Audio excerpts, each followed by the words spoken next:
यूं तो दुनिया रहने लायक नहीं है,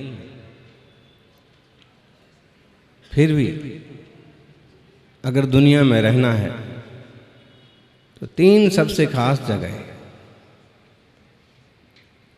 किसी के विचारों में रहना, किसी की दुआओं में रहना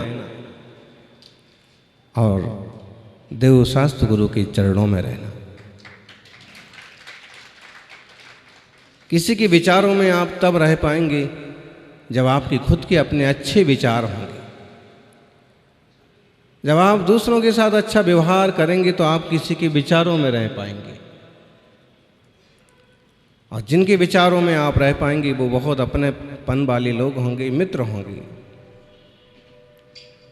अगर आप किसी के विचारों में हैं तो मतलब है कि आप जीवन में हैं,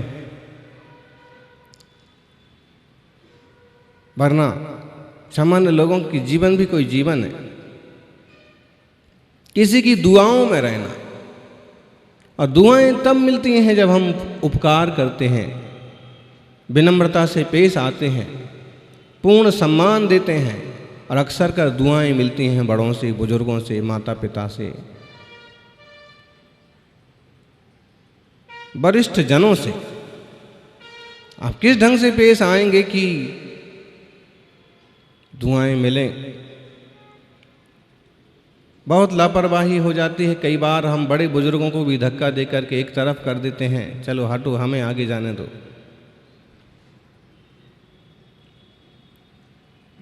बहुत समझदारी से पेश आना चाहिए। और गुरु के चरणों में, देव शास्त्र गुरु के चरणों में रहने लायक जगह है तो कहाँ पर है? किसी के विचारों में, किसी की दुआओं में, और देव शास्त्र गुरु के सानिध्य में। अगर आप इतने स्थानों पर हैं तो आप काफ़ी सुरक्षित हैं, सम्मानीय हैं, एक अच्छे इंसान हैं। और अगर तीनों में कहीं भी आपकी कोई जगह नहीं है तो इसका मतलब है कि आपका इंसान होना और न होना, मानव जीवन पाना और ना पाना जैसे बराबर हो है। कोई तो हो जो आपके लिए आशीर्वाद दे, कोई तो हो जो आपके लिए दुआ करे, कोई तो हो जो आपके लिए विचार करे। चूँकि ये सब राग की ही परिपाटी है, लेकिन कोई भी इंसान है, संसारी है, बिना राग के जीवित नहीं है। संस्कार देने की दृष्टि से भी और उसके भावी जीवन की अपेक्षा से भी, क्योंकि माता पिता की लापरवाही से बच्चे अपंग भी हो जाते हैं, मंदबुद्धि भी हो जाते हैं और काने भेड़े भी हो जाते हैं उनकी लापरवाही से। क्योंकि उसके अपने कर्म का उदय भी होगा, लेकिन लापरवाही भी बहुत जगह होती है। तो और मरण के समान कोई दुख नहीं, भय नहीं। आदमी डरता सबसे ज़्यादा किस चीज़ से डरता? आतंकवादी, नक्सलवादी भी जो दूसरों की जान की परवाह नहीं करते हैं, किसी पर भी हथियार उठा लेंगे, हैं, किसी पर भी बंदूक चला देंगे, उनको भी भय किस चीज़ का है? किस चीज़ का भय? उन्हें भी अपनी मौत का भय। अरे भाई, जब तेरे को अपनी मौत का भय है तो दूसरे के जीवन की भी तो वैल्यू कर। जब तुझे अपने जीवन की वैल्यू मालूम पड़ रही है तो दूसरे के जीवन की भी कीमत कर। पशु पक्षी भी मरना नहीं चाहता है, जब तू नहीं मरना चाहता है तो जानवरों का घात क्यों करता है? कसाई बन करके बकरे के गले पर चाकू कैसे चलाता? उसे भी अपना जीवन प्यारा। लोग इतना समझने लग जाए ना कि इंसान को क्या, जानवरों को भी सबसे ज़्यादा डर किस चीज़ का है? मरने का, मरना चाहे। जिस चीज़ से तुम डर रहे हो उसी चीज़ से लोग डर रहे हैं। अब तुम इस बात को समझो, कम से कम इतनी समझदारी से पेश आओ कि तुम्हारे द्वारा किसी को तकलीफ खड़ी ना हो। अरे मुनियों को देखो, कीड़े मकोड़े की जान न चली जाए, इसलिए वो देख करके चलते हैं। क्योंकि जिनको जब मरना है सो मरना है, लेकिन वे अपने अप्रमाद स्वभाव को लक्ष्य में लेकर के और प्रवृत्ति ऐसे करते हैं कि कम से कम हमारे निमित्त से किसी तरह का घात पात और प्रमाद ना हो। बाकी ना तो किसी की आयु बढ़ाई जा सकती है और ना घटाई जा सकती है। अपने विवेक से, अपनी निर्मलता से अपनी उन्नति जरूर की जा सकती है। अद्भुत है जैन शासन और मुनियों की साधना। परसों लुधियाना से एक ओसवाल परिवार आया था। उस युवक ने कहा कि यूं तो मैं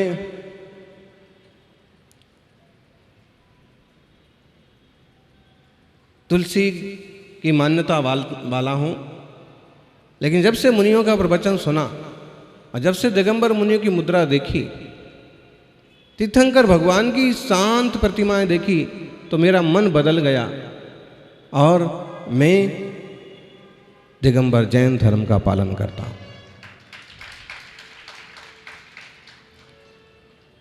आप तो जीवंत भगवान हैं। और उसने अपनी प्रशंसा चालू की, बोले साधु कहाँ दिखते हैं? महावीर स्वामी तो निर्गंथ और वीतरागता का मार्ग का कहा था, जो हमें दिगंबर मूर्तियों पर दिखता है। और वही वीतरागता का प्रैक्टिकल रूप वीतरागी दिगंबर मुनियों के जीवन में दिखता है। इसलिए मैं यहाँ दर्शन को आया, पूरे परिवार के साथ आया। मेरे माता पिता आज भी इस बात को नहीं समझ रहे हैं और वो अमुक जगह गए हैं, लेकिन मैं उन्हें वहाँ छोड़ करके मैं यहाँ आया। युवा पीढ़ी काफ़ी समझदार प्रज्ञावान है और नहीं जुड़ रही, तो उसका कारण है दकियानुसी विचारधारा, रूढ़िवादी और किन्हीं किन्हीं के अपने व्यसन और फैशन। और अगर जुड़ते हैं तो सच्चाई को परखने में भी पीछे नहीं रहते हैं, और सच्चाई परख लेते हैं तो फिर जुड़ते ही चले जाते हैं। आकर के बोले मैंने शंखी जी के मंदिर में बड़ी शांति धारा की बोली ली, आज शांति धारा करके बहुत आनंद होगा। फिर यहाँ आए, इतने बड़े संघ के दर्शन करके अपार आनंद का अनुभव हुआ। एक एक मुनि के दर्शन दुर्लभ हैं और फिर एक साथ 50-55 पिछियों के दर्शन होना, इससे बड़ा क्या सौभाग्य होगा। समझना प्रभाव पड़ता है जिन शासन का, दिगंबर वीतराग शासन का प्रचार प्रसार होना चाहिए। अरे भाई, जब तक जनता को माल नहीं दिखेगा तो कोई खरीदेगा क्या, स्वीकार क्या करेगा? बाजार में भी अच्छी चीज़ों के भी विज्ञापन करना पड़ते हैं और झूठी चीज़ों के विज्ञापन तो 4 गुना होते हैं। लेकिन अच्छी चीज़ें अगर पीछे छुपी रहें तो उन्हें भी लोग नहीं पहुंच पाते, पहचान पाते, पकड़ पाते। कम से कम इसलिए इस शासन का प्रचार प्रसार अपने जीवन से, अपने चरित्र से, अपने विज्ञापनों से होते रहना चाहिए। जबरदस्त प्रभाव पड़ता है। इस श्रावक के कपड़े पहनते हैं, भगवान का अभिषेक करते हैं। कई बार युवाओं को लगता है कि धोती दुपट्टा पहन के और हम पूजा करते हैं तो लोग क्या कहेंगे, कैसे समझेंगे, कैसे घर से धोती दुपट्टा पहन के जाएं, हैं? तो नहीं धोती दुपट्टा पहनते, मुनिराज के साथ चलेंगे तो लोग क्या समझेंगे, कैसी नज़र से देखेंगे। जबकि दिगंबर मुनि दुनिया की सबसे बड़ी आश्चर्यजनक वस्तु है, व्यक्तित्व है। और जो समझते हैं वो कितने बड़े सेंट्रल पार्क में जाते हैं, सारे अधिकारी रहते हैं, अधिकतम मंत्री नेता ही निकलते हैं, सब IAS, लेकिन अधिकतम लोग हाथ जोड़ते जाएंगे, अपने चलते भी जाएंगे और हाथ। बहुत प्रभाव पड़ता है युवाओं। कल इसका प्रैक्टिकल हो गया। मुख्यमंत्री के पास जा रहे थे निमंत्रण देने के लिए, तो त्रिलोक जी को भी ले गए। वो अभिषेक वाले कपड़े में थे, तो हमने कहा इसी कपड़े में जाइए, आज तुम कपड़े का प्रभाव भी देखो। और 10 श्रावकों के साथ जब 10 गए, 11वें, तो किसी और को तो नमस्कार नहीं किया, लेकिन पीले कपड़े वाले को नमस्कार किया। जाते वक्त भी आते वक्त भी। और अगर इसमें से कोई प्रशंसा कर देता ना कि बहुत पहुँचे हुए महाराज हैं और आपको अगर इनसे आशीर्वाद मिल जाएगा तो फिर से सीएम बन जाओगे। क्यों? अब वो तो ऐसे ही महाराजों को जानते हैं कि पीला दुपट्टा पहनते हैं सो, लेकिन हमारे यहाँ का एक श्रावक भी उनके महाराजों से 100 गुना होता है। उसकी साधना, उसकी चर्या, उसकी शुद्धि, उसकी रात्रि भोजन का त्याग। तो वस्त्र की, वेशभूषा की कितनी बड़ी कीमत होती है, उसका प्रैक्टिकल। एक दिन और हमको बताया था एक डब्बू जी, बोले कि एक बड़ा कार्यक्रम था, वो हमको आग्रह करे पे भी गए थे, यूथ फॉर नेशन वाले। तो हमने कहा हमारा संघ तो 10 किलोमीटर नहीं जा पाएगा, दीदियाँ जाएंगी। दीदी गई तो उनके साथ 2-4 युवक भी गए। तो एक युवक था जो पीले कपड़े पहने ही था, आहार वाले कपड़े पहने था, तो उसने सोचा कपड़े बदलेंगे, ये करेंगे, इतने में तो लेट हो जाएंगे, चलो हम भी ऐसे ही चलते हैं। तो उसको तो वहाँ के लोगों ने महाराज महाराज समझ करके और आगे बिठाया, और उससे जो बड़ा था पेंट शर्ट पर, जीन्स पर, उससे उनको पाटे लगवाए, चिटाई बिछवाई। वो आके बोलता है कि मैं तो इससे ज़्यादा मतलब मेरे पूंछ है और मैं यहाँ भैया कहलाता हूँ। वहाँ मैं जीन्स पहन के गया तो मेरे को जो है मेरे से चिटाई बिछवाई और इसको महाराज बोल के ऊपर बिठाया। वहाँ बोलते भी नहीं बनता है कि महाराज नहीं है और मैं इससे थोड़ा बड़ा हूँ। लोग कहेंगे हैं कपड़े किसके हैं पीले, अध्यक्ष मैं हूँ, अध्यक्ष रखो एक तरफ, महाराज तो ये दिख रहे। मतलब ये समझिए कि एक उनकी भी एक मान्यता है कि जो साधु हैं वो केसरिया पीले सफ़ेद वस्त्र पहनते हैं, उनकी ऐसी मान्यता है। इसका मतलब है अगर श्रावक इस ढंग के कपड़े पहन करके आराधना करते हैं तो उन्हें कहीं कोई संकोच करने की जरूरत नहीं।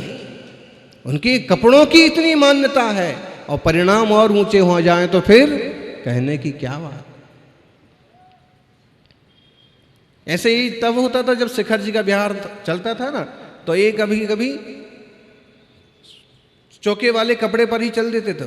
गुरु महाराज को कोई नमस्कार नहीं करता था, इनको सब करते थे। क्यों?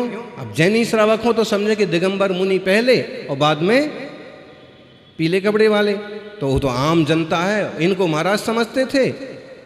तो फिर जब ये बताएं कि ये गुरु महाराज हैं तो फिर लोग आचार्य महाराज को नमस्कार करते।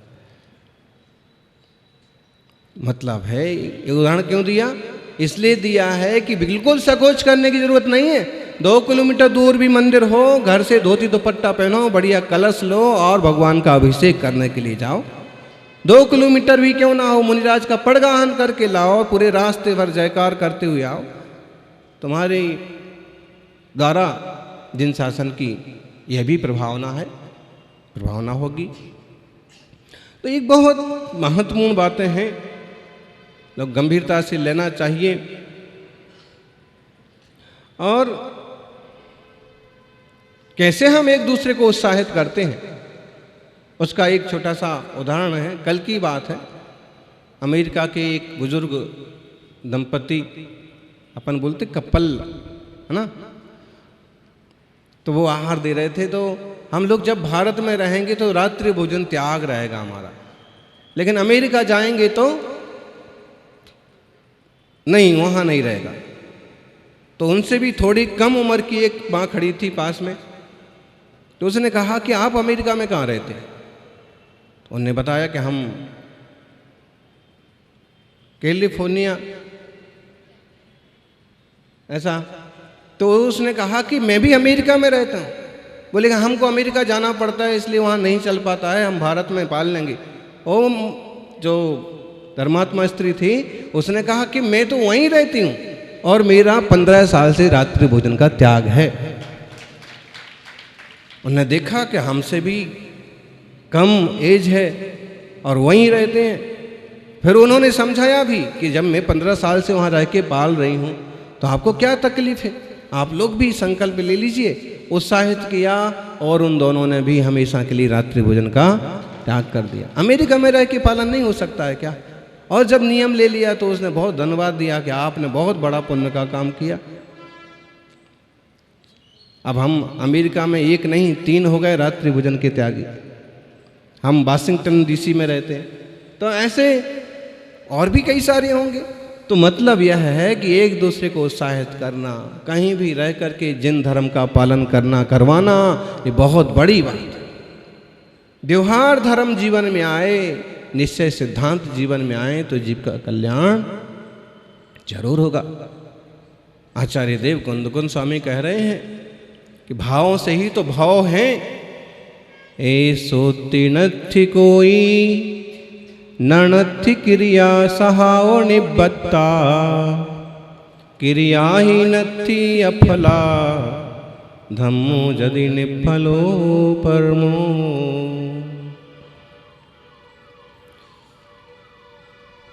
मनुष्य आदि पर्यायों में यही ऐसी कोई शाश्वत पर्याय नहीं है।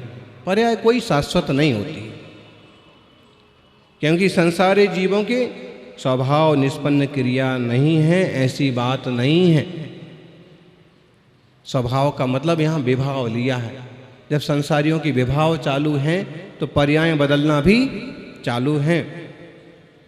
वास्तव में संसारी जीवों के विभाव स्वभाव से उत्पन्न होने वाली राग द्वेष की क्रिया होती है। ये सोती नथी कोई, यह है ये पर्याय शाश्वत है, ऐसी कोई पर्याय नहीं है। ये सोती नथी कोई न नथी क्रिया सहाव निबत्ता, और ऐसी भी बात नहीं है कि स्वभाव रचित क्रिया ना हो। है स्वभाव का मतलब यहाँ विभाव अर्थ किया है कि जीव की राग द्वेष भाव है तो उनकी क्रिया जारी है। और कह रहे क्रिया ही नथी अफला, कोई भी क्रिया संसारी जीवों की कोई भी क्रिया अफल नहीं होती है, कोई ना कोई फल जरूर होता है। चींटियां भी चल कर के जाती हैं, कहाँ तक जाती हैं? जहाँ शक्कर होती है। अब शक्कर ना भी हो, अगर शक्कर जैसे मीठे लोग हो ना, तो भी चींटियां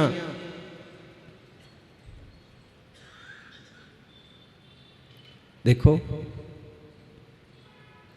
कीड़े मकोड़े भी बिना कारण की जैसे क्रिया नहीं करते, तो क्रिया कोई अफल नहीं होती है। धम्मो यदि निफलो परमो, जबकि परम धर्म जो है वो निष्फल है। समझना, धम्मो यदि निफलो परमो, परम धर्म वो निष्फल है। मतलब यह कि परम धर्म शुद्धोपयोग आत्मानुभूति रूप दशा जो है वो संसार रूप फल पैदा नहीं करती।